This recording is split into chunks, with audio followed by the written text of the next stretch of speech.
Okay, so sa video namang ito, ipapakita ko kung paano malaman kung ang isang function ay differentiable sa isang number. Okay, to determine if this function, okay, our second example, is differentiable at this number 5. Again, ang kailangan lang na gawin ay first, find its derivative using this one, f of prime equals the limit of f of delta of x plus x minus f of x all over delta of x as delta of x approaches 0. Okay, this is the delta method. Okay, delta method.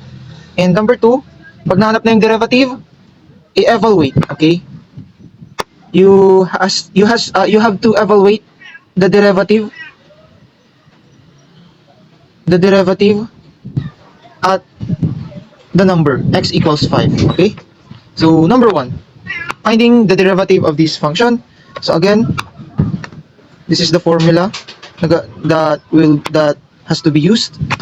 F of x equals the limit of f of delta of x plus x, isa-substitute lang natin sa x. So that is square root of delta of x plus x minus 5. Our f of x is this function, so therefore minus square root of x minus 5. And all divided by delta of x. So delta of x approaches 0. Okay? By the way, naturo na sa inyo kung paano maghanap ng derivative ni Sir Adrian. So, siguro ang ifocus ko na lang dito ay kung paano talaga malaman kung differentiable ang isang function or hindi sa isang number. Okay? So, bibilisan ko yung paghanap ng derivative on this part. So, looking at the expression, hindi pa pwedeng i-apply yung direct substitution because we will be having a 0 sa denominator. So, ang gagawin on this part is to manipulate this expression. And in doing so, i-multiply siya sa conjugate. Okay, conjugate ng numerator. Delta of x plus x minus 5 plus x minus 5 all over delta of x plus x minus 5 plus square root of x minus 5. So, i-multiply siya sa conjugate.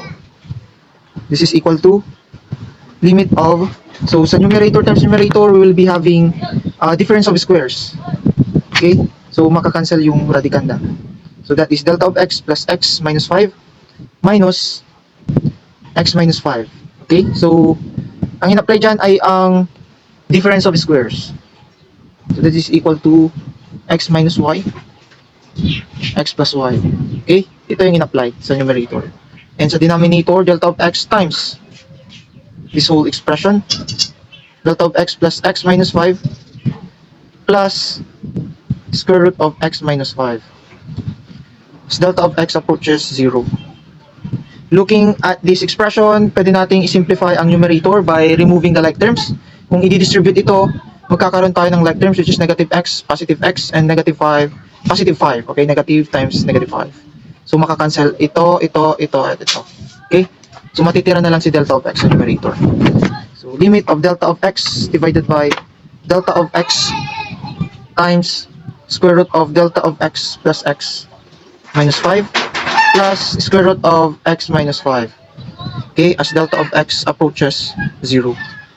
Looking at this expression again, we can further simplify it by removing the common factor at the numerator and denominator, and that is the factor delta of x. Okay, so this expression will become this square root of delta of x plus x minus 5 plus square root of x minus 5. Okay, as delta of x approaches 0. So, looking at this expression, we can no longer simplify it into simpler one.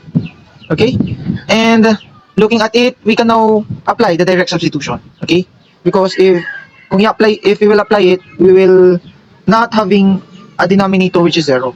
Okay, so by applying the direct substitution, this will become square root of 0 plus x minus 5 plus square root of x minus 5 as delta of x approaches 0. Okay, so nag-apply na pala tayo ng method in simplifying limit. So, maalis na tong limit na operation dito.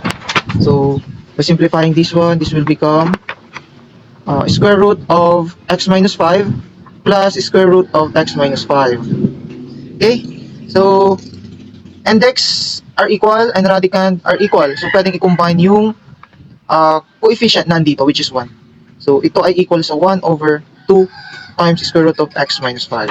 Okay, so this is now the derivative of the function. F of x equals square root of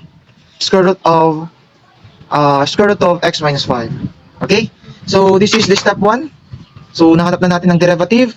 For number 2, we have to evaluate this derivative at x equals 5. Okay, so the derivative at x equals 5 is equal to 1 over 2 times 5 minus 5.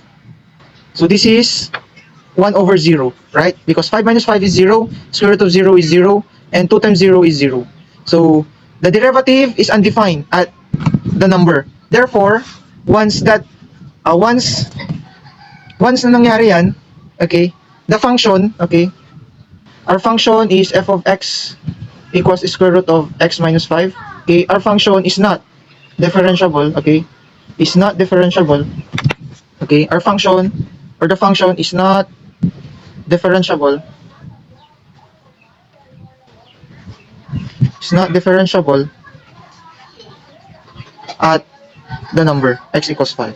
Okay, so for the second example, the function is not differentiable at x equals 5.